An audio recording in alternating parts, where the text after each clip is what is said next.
खुद को सौभाग्यशाली मानता हूँ कि आज इस पावन अवसर पर आप लोगों के समक्ष देश प्रेम की भावना से ओतप्रोत कुछ शब्द रख सकूं।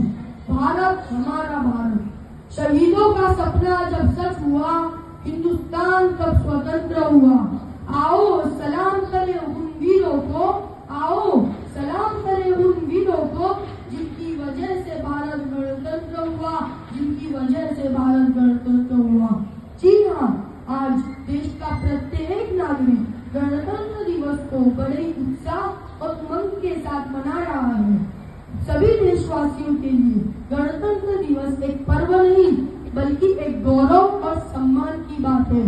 यह दिवस हर भारतीय का अभिमान है। जैसा कि आप सभी जानते हैं, अनेक वीरों और वीरांगनाओं की कुर्बानी और अथक संघर्षों के बाद हमें आजादी मिली और वह शुभ दिन 15 अगस्त 1947 को था, जिस दिन पूरब से सूर्य उदित हुआ और हमारे देश के लिए एक नई सुबह लेकर आया। लेकिन अब भी हमारी शान सुनहरी नहीं थी, कईयों चुनौतियां थी और उनसे निपटना भी था। भारत स्वतंत्र तो हो गया, परंतु स्वचालित होने के लिए हमारे पास न ही कोई नियम कानून था और न ही कोई व्यवस्था।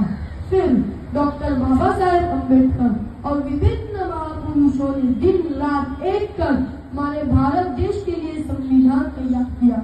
संविधान लेखन की प्रक्रिया में पूरे 2 साल 11 महीने और 18 दिन का समय लगा। हमारे इस संविधान में दुनिया के विभिन्न आदर्शों को संजोया गया।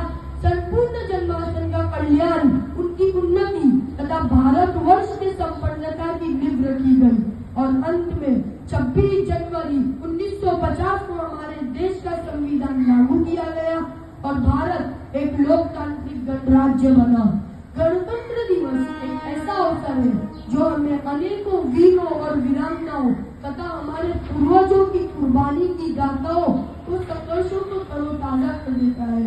प्रत्येक भारतवासी के अंतर्मन को झिझोड़ते हुए देश प्रेम की भावना जागरूक कर देता है और हमें ये प्रेरणा देता है कि हम यूं ही विविधता में एकता और अखंडता बनाए रखें। 3 रंग का नहीं है वस्त्र, ये ध्वज देश की शान है, हर भारतीय के दिलों का स्वाभिमान है। यही है गंगा, यही है हिमालय, यही हिंद की शान है और 3 रंगों में रंगा हुआ ये अपना हिंदुस्तान है, ये अपना हिंदुस्तान है। भारत देश के कुछ महान स्वतंत्रता सेनानी नेताओं में इन महान नेताओं का नाम आता है, जैसे महात्मा गांधी, भगत सिंह, चंद्रशेखर आजाद, लाला लाजपत राय, सरदार वल्लभ भाई पटेल, लाल बहादुर शास्त्री। इन स्वतंत्रता सेनानी नेताओं ने हमारे देश को आजादी दिलाने के लिए अपनी जान की न्यौछावर कर दी थी। उनके इन महान कामों के लिए उनका नाम आज भी भारत देश के इतिहास में दर्ज है। ना ही बस लिखा बल्कि आज भी देश का बच्चा बच्चा उनको याद करता है और उनकी तरह बनना चाहता है। लगातार कई वर्षों तक इन महान भारतीय स्वतंत्र सेनानी नेताओं ने ब्रिटिश सरकार का सामना किया और हमारे वतन को उनकी गुलामी से आजाद कराया। उनके इन महान कामों के लिए प्रत्येक देशवासी उनके इस बलिदान को कभी भी भुला नहीं सकता। उन्हीं के कारण आज हम हमारे देश में आजादी की सांस ले रहे हैं। हमारे प्रथम राष्ट्रपति डॉक्टर राजेंद्र प्रसाद ने कहा था कि हमने एक ही संविधान और संघ में हमारे पूर्ण महान और विशाल देश के अधिकार को पाया है।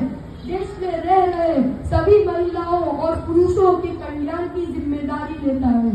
परंतु ये बहुत श्रम की बात है कि आजादी के इतने सालों बाद भी आज हम अपराध, भ्रष्टाचार और हिंसा जैसी समस्याओं से लड़ रहे हैं। अब समय आ गया है कि हमें दोबारा एक साथ मिलकर इन बुराइयों को हमारे देश से बाहर निकाल फेंकना होगा। जैसे कि महान स्वतंत्रता सेनानी नेताओं ने हमारे देश से अंग्रेजों को बाहर निकाल दिया था। हमें अपने देश को एक सफल, विकसित और स्वच्छ देश बनाना होगा। हमें हमारे देश की गरीबी, बेरोजगारी, असमानता, ग्लोबल वार्मिंग आदि जैसी समस्याओं को अच्छी तरह समझना होगा और इन सभी का हल निकालना होगा। तो मेरे दोस्तों, जाते जाते बस इतना कहना चाहूंगा कि जो न अब तक हुआ कर दिखाएंगे हम, गैर को भी गले से लगाएंगे हम। कसम और अपने हिंदुस्तान को खुदा की कसम फिर से सोने की चिड़िया बनाएंगे हम, फिर से सोने की चिड़िया बनाएंगे हम।